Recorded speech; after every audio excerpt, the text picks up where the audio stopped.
Ladies and gentlemen, welcome once again to the Packernet Podcast. I am your host and resident fanalist, as always, Ryan Schlipp. Check us out online, packernet.com. Find me on Twitter, pack_data.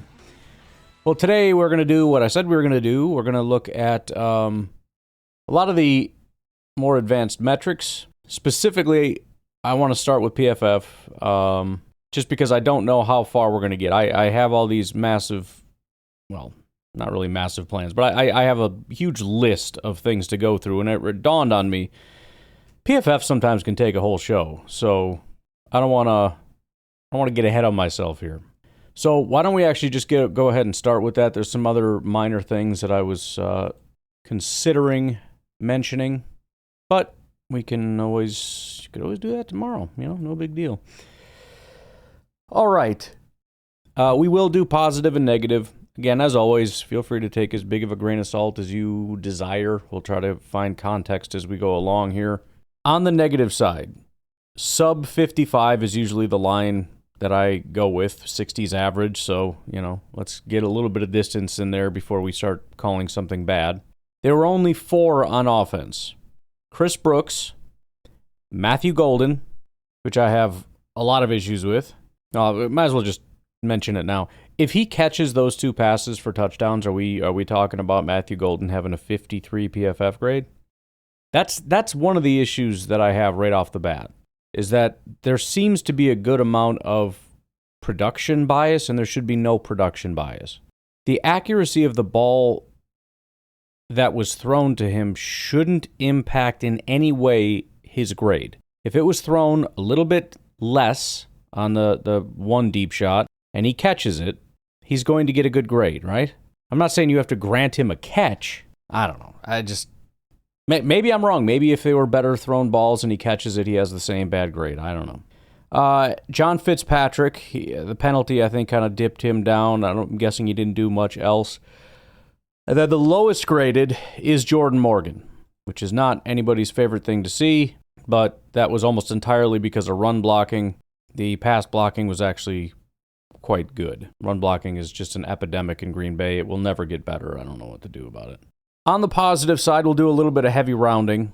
In and around 70, Elton Jenkins, Darian Kennard, Rasheed Walker, and Savion Williams. At 79, Dontavian Wicks. Now, to be fair, maybe you get like a guy or two that's in the 80s or higher. Here's the list for the Packers. At 86, with a 90 receiving grade, Luke Musgrave. At 87, with a 92 receiving grade, Tucker Kraft. At 87, with an 84 passing grade, Jordan Love. With a 92 grade, 90.2 receiving grade, Malik Heath. And then with a 96 PFF grade, 93.3 receiving grade, Jaden Reed. Now, that was only on 5 snaps. Obviously very disappointing. He's going to be out for some time. But he was off to a fantastic start this season, and I look forward to getting him back. All right, let's rip through some of the details on the offense. For Jordan Love, we went through most of the basic stuff. Again, 87 overall, 84 passing grade. They listed him as having 2 big-time throws, which is 5.9%, and 0 turnover-worthy plays. Not only did he not have interceptions, which he has 0 on the season, he obviously had some turnover-worthy plays this past week, not yesterday or 2 days ago, whatever. Average depth of target, 15 yards. Adjusted completion percentage of 77%. Just 1 drop in this game. 3.1 time to throw was certainly a little bit longer than usual, but a 113.9 passer rating.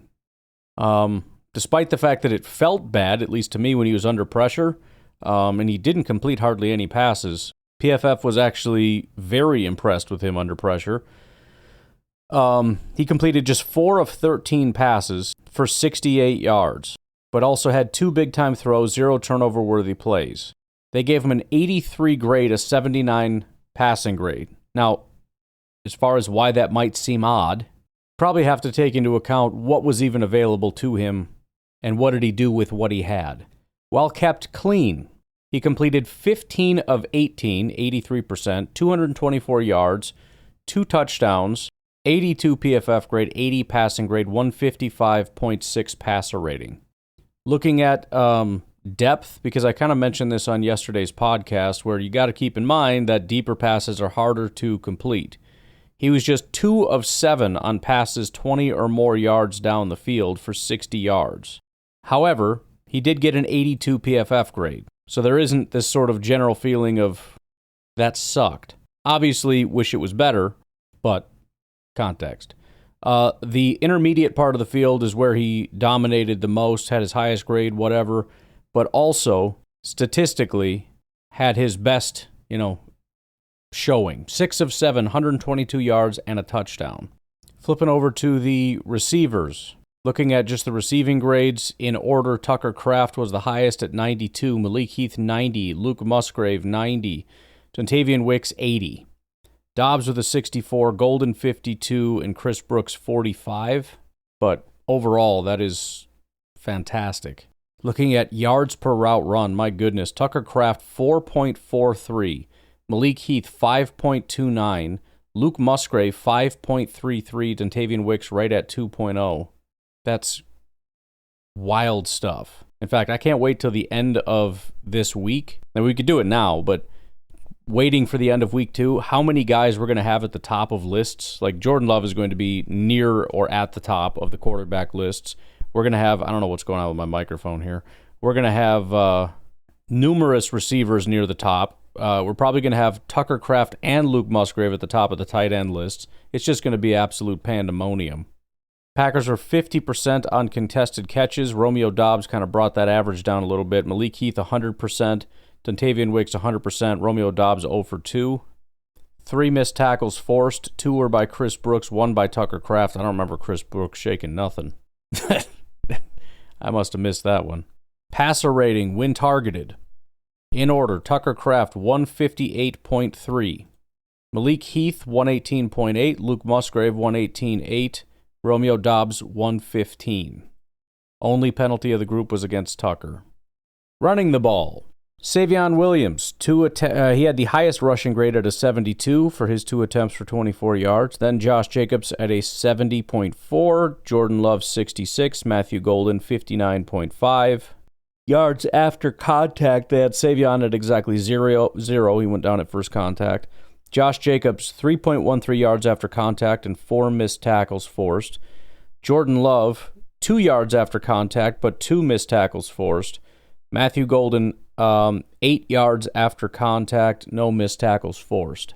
And then finally for the offense, when we look at the offensive line, left tackle Rasheed Walker with a 75 pass blocking grade, 64 run blocking, pretty standard Rasheed day. He did give up 3 hurries, which is kind of a lot. I do want to try to keep in mind that they blitzed a ton, which is going to be a much harder assignment for everybody across the board. Left guard Jordan Morgan had a 72 pass blocking grade, gave up 2 hurries. That's the good side. The bad side is he had a 33 run blocking grade. So it's just not producing the way I think everybody had hoped. Eldon Jenkins even getting in on the fun. 86 pass blocking grade. Fantastic. Gave up just 1 hurry, but a 63 run blocking grade. Again, it's technically above average, but nobody seems to be really good at this thing. Right guard was probably the worst performance, which was really the upsetting part, because you got 2 guys filling in. Jordan Morgan's filling in. Kennard and Belton are filling in on the other side. So we got 3 starters. We need the 3 starters to step up in a big way. And Sean Ryan just fell off a cliff. 42 pass blocking grade, 58.6 run blocking, gave up 3 hurries, and had a penalty. That's not wonderful. And then at right tackle, we had Darian Kennard was our best run blocker. I mean, the guy has been consistently pretty solid. But on his 17 snaps, 68 pass blocking, 69 run blocking, gave up 1 hurry. Anthony Belton, 67 pass blocking, 56 run blocking. Which just goes to show being massive doesn't make you a great run blocker. He's going to have to work on the technique a little bit to get it where it needs to be. But, I mean, the run blocking, again, pretty terrible. I think the Commanders did a good job of just being as forcefully disruptive up front as possible, making it very difficult for the offensive line to really be able to accomplish a ton, which put a lot of pressure on Jordan Love's shoulders to make sure to get the ball out and distribute it and whatnot, which obviously he did. All right, let's take an early break here. We'll come back and look at the defense, and then we'll take a look at the time and see what other fun stats we can pull up. We'll take a break. We'll be right back.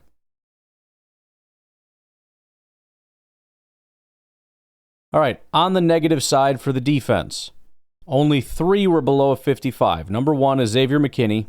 He was at a 54.2. Lucas Van Ness, trying to break all our hearts with his breakout season, at a 53. And then Carl Brooks was the lowest at a 47. Right off the bat, I think a lot of this is going to be annoying. First of all, you're not allowed to say bad stuff about Xavier McKinney. So that's going to annoy everybody. And fair enough, but I mean, the guy is a safety that very rarely is involved in anything because everything happens out in front of him. So I'm guessing, with nothing happening, he just gets 60, 60, 60, 60 all day. And again, he did have a missed tackle. He had a dropped interception. It's probably what bumped him down from basically a 60 down to a 55 or whatever. I don't know. Van Ness did have the one good play in the backfield, but also only accounted for 1 pressure on 27 attempts. And then Carl Brooks, again, probably a lot of people remember his sack and are like, how could you possibly say that?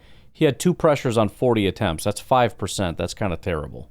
Yes, one of them was a sack, which is great, but, And honestly, his pass rush grade was not even the worst part. It was the run defense, which is kind of expected. Carl Brooks has never really been very good at that. But that's it. The 3 guys that were below a 55. In the, what I would call average category, Nazir Stackhouse, just 3 snaps, but there you go. Edgerrin Cooper, I know, whatever. They gave him a good run defense grade. They dinged him again on tackling and also on coverage, which I was kind of surprised to see. We'll get to the stats, but he did get picked on quite a bit and pretty successfully. Not a billion yards, but, still. Rashawn Gary, pretty classic little eye roll thing there where the stats look good, but they just refuse to give him good grades. Javon Bullard, Quay Walker, Colby Wooden, and we'll leave it at that. We'll round up the other guys in the good category. Evan Williams, Devontae Wyatt, Nate Hobbs, Baron Sorrell, Kingsley Enigbare, getting up into like the 80 range. Isaiah McDuffie, just 7 snaps, but looked pretty good. Carrington Valentine with 79 grade. And then the top 2 guys with a massive jump. We go from 79 to a 91, Keyshawn Nixon, and then a 91.3, Micah Parsons. If we look specifically at run defense, the 3 bad ones were Wyatt, Brooks, and Bullard. I don't know what Bullard did that was so wrong. I guess they credit him for 2 missed tackles. I'm just not seeing these things. I don't know. I'm in the freaking like honeymoon phase of having this defense, and I just have stars in my eyes all day long, I guess. I'm not seeing any of that. But on the positive side, Quay Walker, Lucas Van Ness, Edgerrin Cooper, and Evan Williams with all good run defense grades. Pass rush grades, none of them were really bad outside of maybe Lucas Van Ness with a 53 grade. On the good side, Baron Sorrell, Kingsley Enigbare, Edgerrin Cooper, Devontae Wyatt, and on the elite end, Micah Parsons. And then coverage grades, McKinney was at a 54, pretty borderline. The only real bad one was Edgerrin Cooper at a 46. On the positive side, Nate Hobbs, making his debut, had a 72 grade, so that's great to see. He didn't allow a single reception all day. McDuffie, 78. Valentine with an 80, and Keyshawn Nixon with a 91. All right, now we get into the super fun stuff. It's always my favorite to get to is when we get to the pressure numbers. I don't know why. I love pass rush. I think we all love pass rush. It's just a fun one. On the negative side, Colby Wooden was the only guy with 10 plus pressures, or 10 plus attempts with no pressures. 15 pass rush attempts, no pressures. You had 2 guys with just 1 pressure, Isaiah McDuffie, 1 attempt, 1 pressure, so that's great. The other, again, Van Ness, not good. With 27 attempts, you want closer to 3 pressures, not 1. I understand the context and all that stuff. We'll get into that when it comes to true pass sets. We'll kind of clean that up. Carl Brooks had 2 pressures on 40 attempts, as I said, and a sack. Still give him a round of applause for getting a sack, but, it's not really what you're shooting for. Kingsley, 2 pressures on 15 attempts is perfectly fine. Quay Walker had 2 pressures on just 8 attempts, which is obviously fantastic. But even better than that is Barron Sorrell. 2 pressures and a sack on 8 attempts, which is just absolutely ridiculous for an edge rusher. For a linebacker, that'll happen. It's hard to know how fluky that is, and I'm excited to go back and just watch his 8 snaps. But that's wild to get 2 pressures on 8 attempts. Rashawn Gary with 4 pressures and a sack on 36 attempts. That is above 10%. It's not freakishly like 18 or whatever, but that's a great day at the office, especially when you add a sack in there. Edgerrin Cooper had 4 pressures on just 7 attempts. The guy, I know you can't do everything, but not blitzing him just feels like malpractice. The guy always gets home. It's crazy. 4 pressures and a sack on just 7 attempts. Then you get to the 2 absolute freak shows. Barron Sorrell's a freak, but a small sample size. The 2 absolute freaks are Devontae Wyatt with 7 pressures and a sack on 39 attempts, which is 18% pressure rate, and then Micah Parsons with 8 pressures and a sack on 41 attempts. That's a 19.5% pressure rate. I want to see how often people on the Green Bay Packers have had 7 or 8 pressures. Wyatt, by the way, is at 11 pressures on 74 attempts. 11 divided by 74. He's at 15% on the season with 2 sacks. He is flying right now. 76 overall grade, 80 pass rush grade, 57 run defense. Nobody gives a crap. Talk to me about that nonsense. Gotta have run defenders. Okay. I'll keep my eyes open. Gary last year had 2 games with 6 pressures were his best for last year. We've already got 2 guys in this one game that had more than that. Let's see, go back to 2023. Here we go. He had 8 pressures in Minnesota, week 17 of 2023. So it's not like it's never happened, but it is a wild and crazy thing. And Rashawn didn't have any sacks in that game, although that was 8 on 24, which is super psychotic. But that is 33 total pressures in this game, 6 sacks. When was the last time they had 6 sacks? Yes, we're counting all of the half sacks as whole sacks. That's what it is. Just get over it. Week 3 against Tennessee, they had 9. Wow. Kingsley had 2 sacks. Wyatt had 2 sacks. Preston had 2. Cooper and Van Ness had 1. That's wild. But 33 pressures, 6 sacks, 6 hits, 21 hurries. 2 batted passes, both by Devontae Wyatt. Missed tackles, 1 from McKinney, Williams, and Brooks, 2 from Quay, Cooper, and Bullard. Stops were McDuffie, Parsons, Wyatt, Enigbare, Quay, and Wooden, each with 1. Williams, Brooks, Cooper, and Van Ness had 2. Rashawn Gary had 3, and Javon Bullard had 4. That's what I'm talking about. How does a guy get 4 stops, 5 tackles, 4 stops, and you're going to sit here and whine to me about 2 missed tackles? Bro, what are we talking about? I don't even understand. All right, let's get to the coverage grades. Again, this is where Cooper kind of got picked on a little bit. He was the most targeted. He's one of 3 that was targeted 7 different times, but he's the only one that gave up 7 receptions on 7 targets. So it was 7 for 54 yards. Again, 54, not the end of the world. In fact, it wasn't even the most yards given up. That was Quay. The linebackers always give up the most yards in this defense. And honestly, I don't really care. It's kind of annoying when you look back at last year, like, bro, these linebackers can't cover in the middle of the field. When you look at the total result, though, they're not getting these 40-yard bombs down the right sideline and putting up 100-some-odd yards against our corners and all that. It's just like 50 yards against our linebackers, and that's like it for the day. I guess I'm okay with that. I don't know. If we ever get some like elite cover linebackers, we'll be in really good shape here. Javon Bullard also targeted 7 times, which is a little surprising, but he was playing in the slot. 7 targets, 5 receptions, just 39 yards. Again, I can live with that. The frickin' man among men here, Keyshawn Nixon, 5 targets, 0 receptions, 4 pass breakups. That's one of the craziest stat lines I think I've ever seen. I don't think I've ever seen that, just flat out. Could be wrong. Again, I assumed I had seen, 8 and 7 pressures or whatever, because I kind of remember these crazy numbers. Occasionally, they'll pop off for a game. Probably even higher than that, 10 pressures and whatnot in a game. But this targeted 5 times and you broke up 4 of them. Not only did you give up 0 on 5, which is impressive in and of itself, but you broke up 4 of them. And I think the most impressive one was the one that he punched out. Not only because it was a pass breakup where he punched it out, which is incredibly impressive, but that it should have been a penalty. The receiver hip-tossed Keyshawn Nixon to be able to get separation. Keyshawn had to get on his horse and fly to the sideline to try to get there. The receiver caught it. He comes in and punches it out. I mean, that is insane stuff right there. Carrington Valentine, 4 targets with just 1 reception for 7 yards. Man, we're gonna go through these and get some total stats here, because I am very excited about what some of these guys have produced over the course of 2 weeks. Let's actually do that right now. Pretty much done. Well, let's do special teams and then we'll do that. I know it's only been 1 week for the rest of the NFL, but I just want to see where everybody's ranking as of right now, because it's pretty wild stuff. By the way, if for some reason the audio is jacked up, I apologize. The waveforms on here are all jacked up. Something is wrong with my microphone, but I'm going back and listening to it, and it sounds fine to me, so I have no idea what the problem is.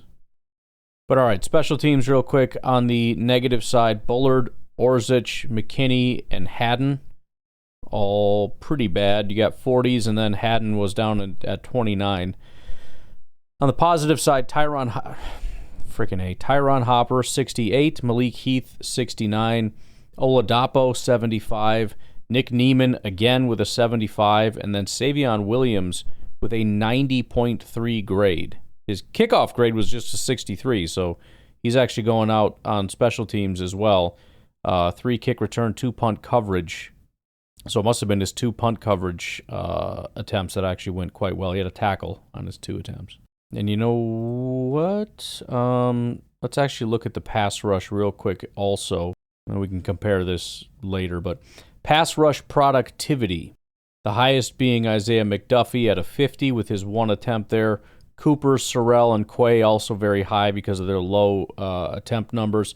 Micah Parsons was the highest of the guys that actually played as a pass rusher at 11.8. Devontae Wyatt, 10.8. Gary, 7.4. Kingsley, 7.1, and on from there. Win percentage. Barron Sorrell was the highest at 33.3%. It's pretty awesome. I always wonder, too, though, how they come up with their numbers. He rushed the passer 8 times. How do we get to 33.3 from that? I don't know. Micah Parsons, 24%, 23.7%. Kingsley and Igbare, pretty modest numbers. I mean, it's hard to tell when you have kind of lower snap numbers. But remember, the pressures aren't the whole story. The win percentage, in my opinion, is potentially more meaningful.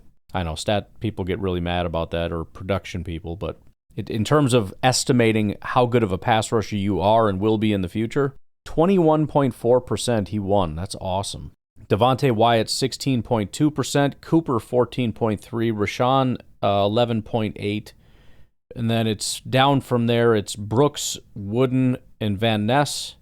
Then you have Stackhouse, Walker, Williams, and McDuffie at 0. They didn't win.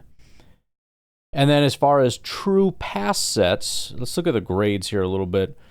So it doesn't move the needle at all for Micah. He stays at a 91. Devontae Wyatt actually gets better when you look at true pass sets. Again, true pass sets being just removing all the nonsense, double teams, all this kind of stuff. So Wyatt continues to get better. And again, for some people you think, well, wouldn't everybody get better in that situation? Not necessarily, because scheme goes both ways. And the way I've always viewed it is if your grade goes up when there's true pass sets, then you're being schemed against and you're really good in your one-on-ones.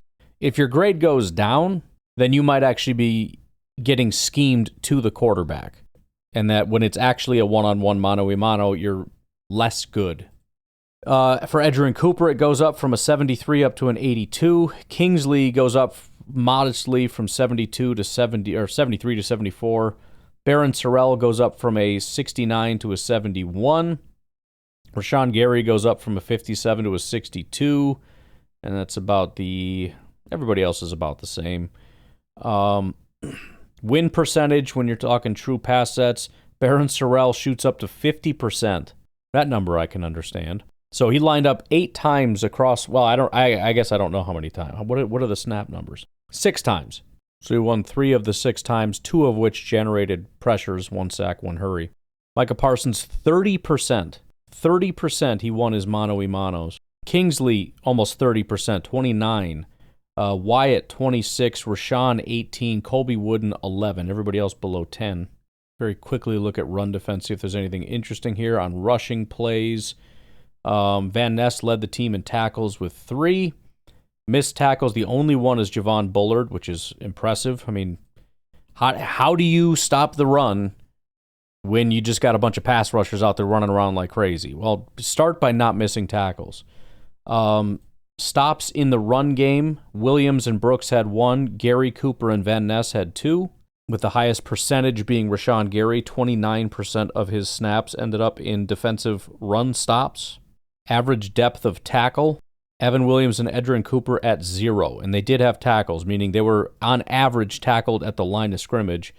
Lucas Van Ness at 1.3. Everybody else had quite a bit more depth. Rashawn Brooks and Enigbare at 4 yards. Wyatt and Walker at 5 yards. I like seeing that. I like seeing that, especially from Rashawn and Van Ness. I love that now that we have such good pass rush, and Van Ness can show it.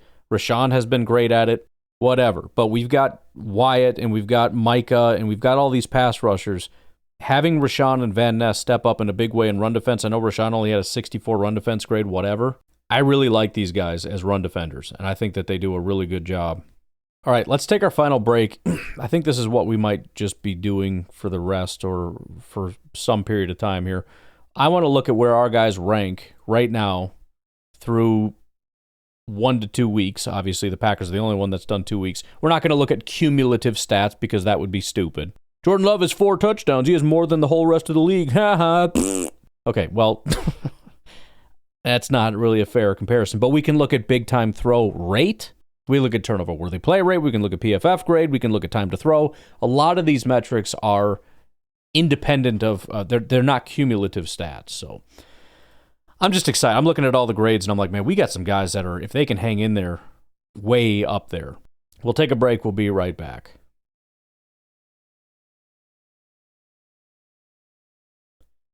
All righty. Let's start with, completion percentage. Jordan Love has never really been dominant in this, and he still isn't, although he's not sitting at the bottom as per usual. He's at 16th right now at 66%, which is a good number. It's really just that a lot of guys after 1 week had insanely high numbers. You're not going to see Jalen Hurts stay at an 83% for this season. Yards per attempt. Jordan Love at 9.1. Kind of surprised that's not higher. He ranks 6th. Touchdowns. No, I'm just kidding. Overall PFF grade. He is currently the 5th highest graded quarterback in the NFL with an 86.7 PFF grade. Let me put that into context for 1 second.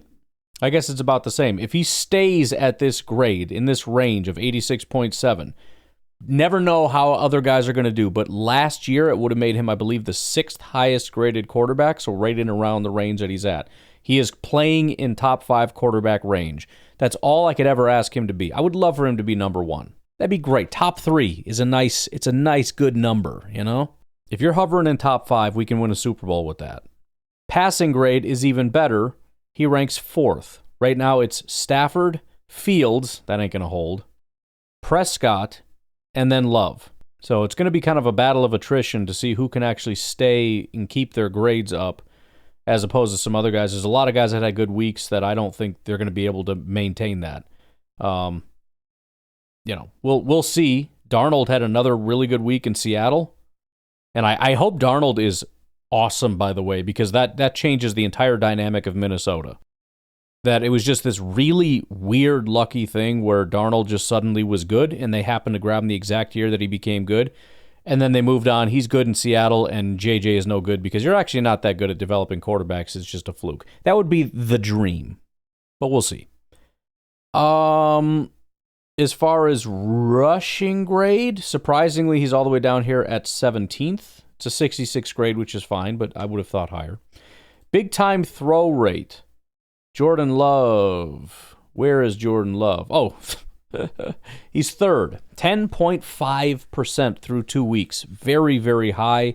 Only Tua and Matt Stafford are higher. Turnover-worthy plays, he is down at 22nd. However, you've got 11 guys with 0. They just didn't have any in week 1, so his rate is not really very high. It's just a matter of we got to see where it settles.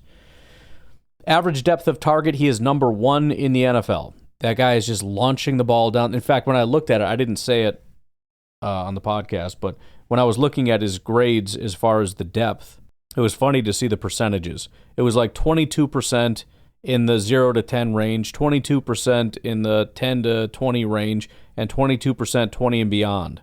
Like, he is just as likely, and I think below the line of scrimmage was, I mean, what's left? 288, like 12%. That actually sounds about right. I thought it was like 13%, so it's probably something like that. So every play, he is just as likely to launch it 20-plus yards down the field as he is to dump it 5 yards down the field. Usually that's not the case. But yeah, 13.1 yards per attempt.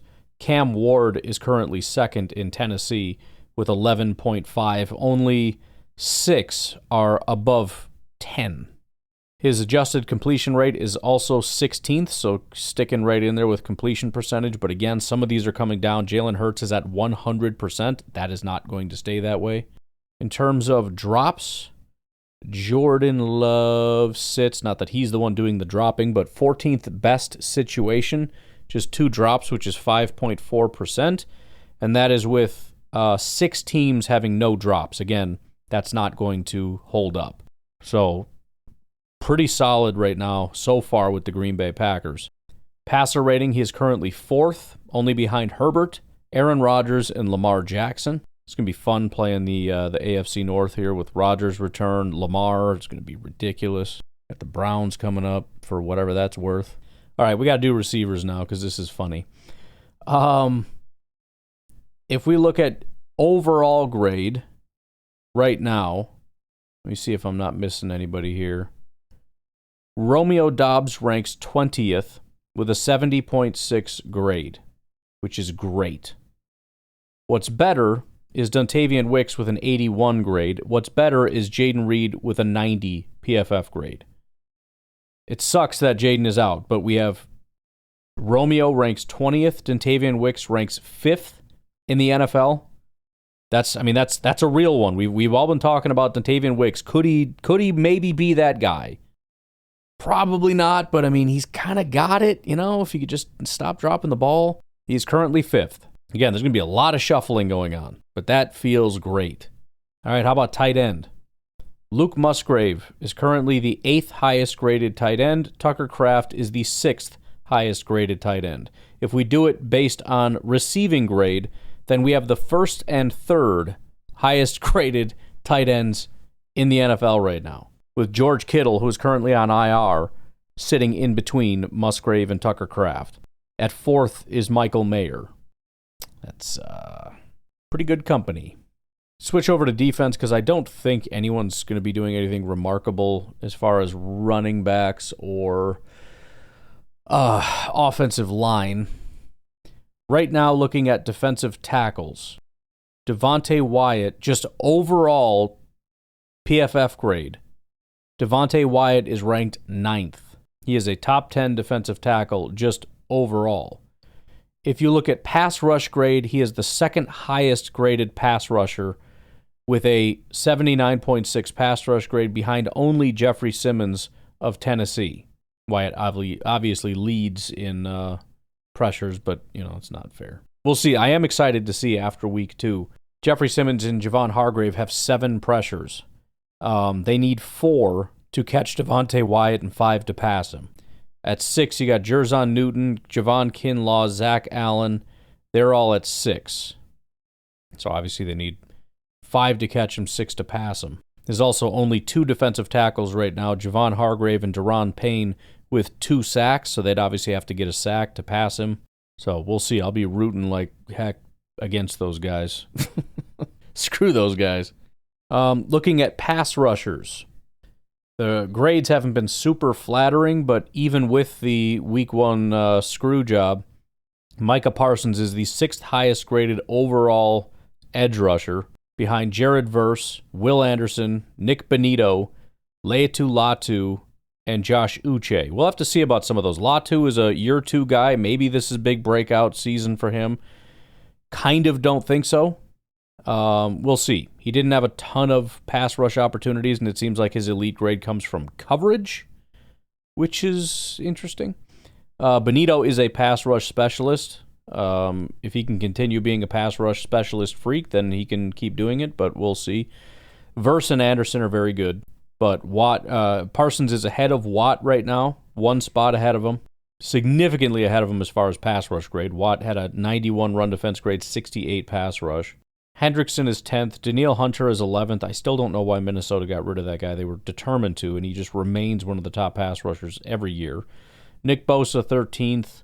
Abdul Carter is a guy to keep an eye on. He ranks 14th. So we'll see if any of these guys can catch up to Micah Parsons. In terms of just pass rush grade, Micah Parsons 3rd. Even after he got screwed on his grading in that first week, he's still the 3rd highest graded pass rusher, behind only Uche and Benito. And again, Uche's been around for a little while. I don't know if he's ever been that good, though. In fact, no, he's been kind of terrible. So I don't expect him to stay where he's at. Benito, we'll see. He's gotten better every year, but this would be a massive leap for him to get up into this range. I don't think it's going to happen. He's kind of one of those undersized guys, I believe. What else do we have here for these fine folks? We could look at run defense. Nothing there for our guys. Same with pass rush grade. We'll get into the percentages when we get over to the other thing. But before we do, linebackers, anybody? Overall, surprisingly, no. Edgerrin ranks 24th right now.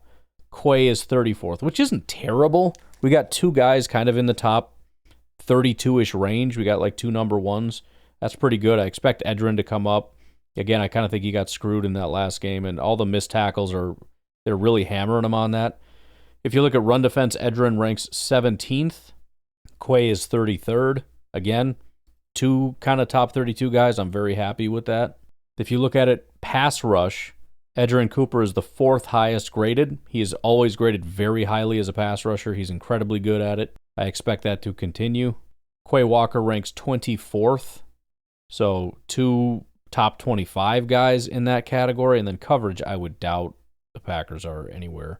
Edgerrin's actually 29th. Oh, and Quay's 32nd, so there you go. We still have 2 top 32 guys playing linebacker, so plenty to be excited about with that.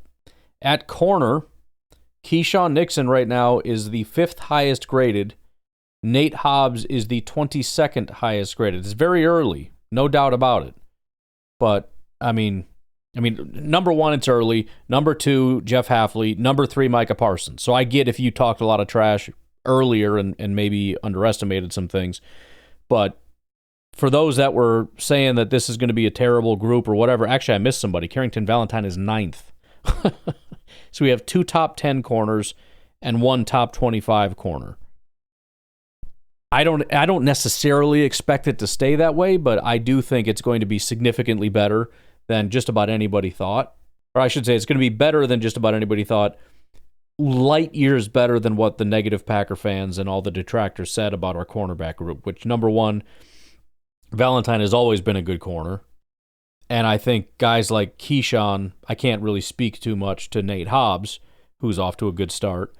But I wonder about guys like Keyshawn because I feel like they have set up this defense to be exactly what guys like Keyshawn need. He's not going to be a man-to-man guy, but when you simply keep the routes so short because they're so scared of letting the quarterback hold it, and his job is to hang out in the intermediate routes and just break down on the ball. Just break on it, break on it, break on it. There's not a lot of double moves going on out there with the timing. So when he goes out, you break on it. And he's just breaking on the ball and punching it out. Like, this is the easiest thing I've ever had to do in my life.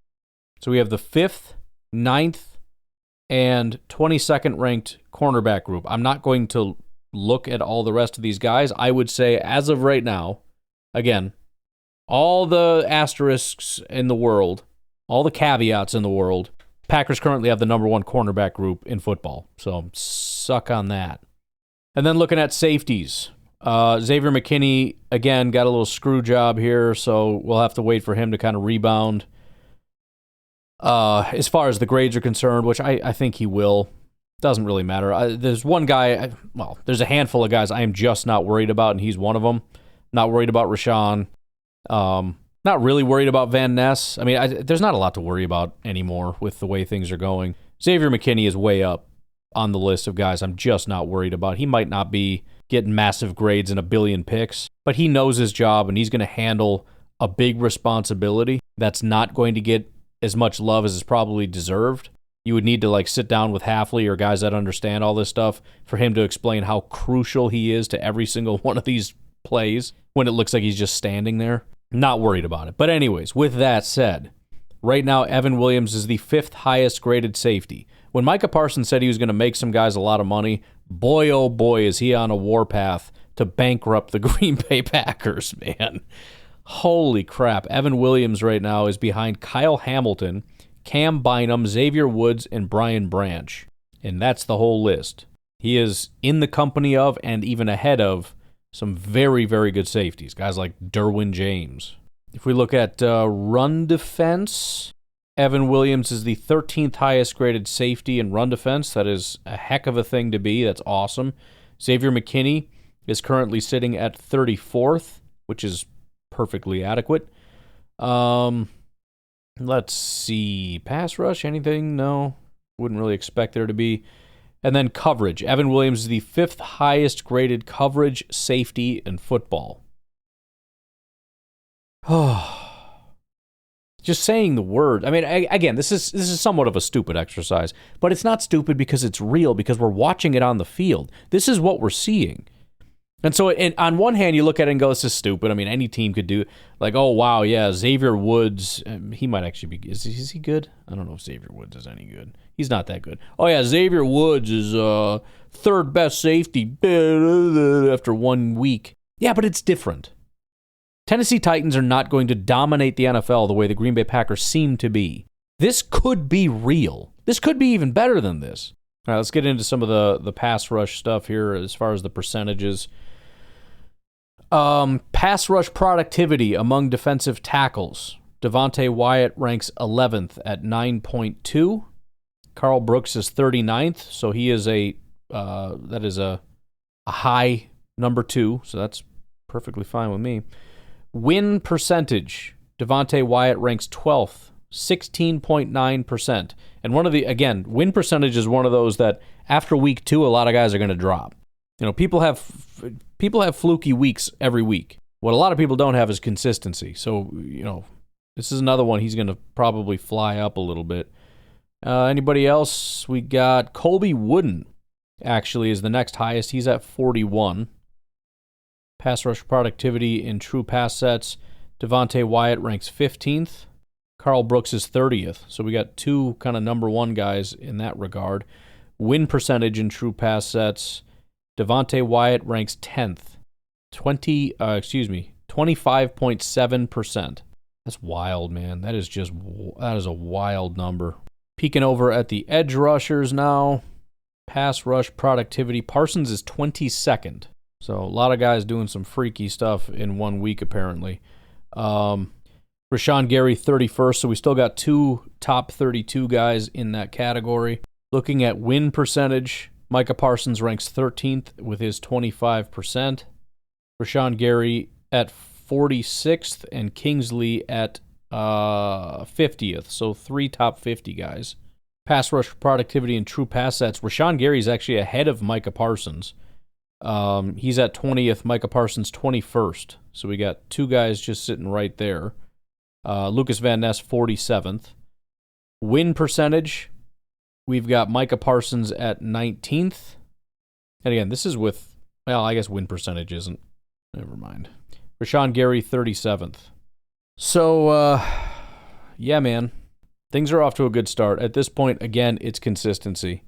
If the boys can just keep doing what they're doing, we're I don't know. I don't really need to say it. It is what it is. Y'all know what it is. It's crazy. Gotta kind of parse through the schedule. Actually, tomorrow is Saturday, so we're gonna have to look at kind of look ahead at the Sunday games. Might peek at some other stats or some wild next gen stats out there that we'll probably peek at. But fantastic start to the season. 2-0 against two of the toughest opponents that we're going to see all season. Doesn't guarantee a frickin' thing. I get that. You still got to show up against the Cleveland Browns if you're going to beat them and all that. But, I mean, this is better than any one of us could have ever dreamed was going to happen. Even after getting Micah, I don't think we fully understood in our wildest dreams how good this could be. I got a list of some takes which are just fantastic. It's one of the best parts about this right now is just seeing all the national people turn their attention to Green Bay. It helps that they played on the national stage on Thursday, but turn their attention to Green Bay and just say some wild stuff, generational, destined. It feels amazing. But Sunday will be a very relaxed day to just kind of kick back and enjoy some stress-free football. We've got another divisional game, which is very weird to have back-to-back, but we got another guaranteed loser. Got Minnesota going up against Atlanta, so we got somebody to actually root for in that game. And we'll go through all that stuff, who we need to root for and all that. But anyways, folks, I'm riding high. I hope you guys are too. I don't know how long this thing is going to last, but I haven't felt this good about this team, certainly since I've been doing the podcast. I mean, the only time I can think in let's say in the Rodgers era would be 2011. Coming off the Super Bowl with an offense that that powerhouse offense was something that was just, you felt like we were never going to lose. You could not stop it. And I don't know that offense is on the level of this defense. You could argue maybe it's a recency bias thing right now, but unbelievable. And by the way, we had a pretty inept defense that year. We just, inept might be unfair, but it wasn't very good. Our offense this year compared to the 2011 defense, light years ahead. So being a well-rounded team, I would guess the special teams wasn't as good either, but I don't know. Could be wrong. I mean, that's probably still like peak Randall Cobb returning and all that, right? Because he got drafted that year, I think. I don't know. But I got to go record Packernet After Dark. Y'all have the best day of your life. I'll talk to you later. Bye-bye.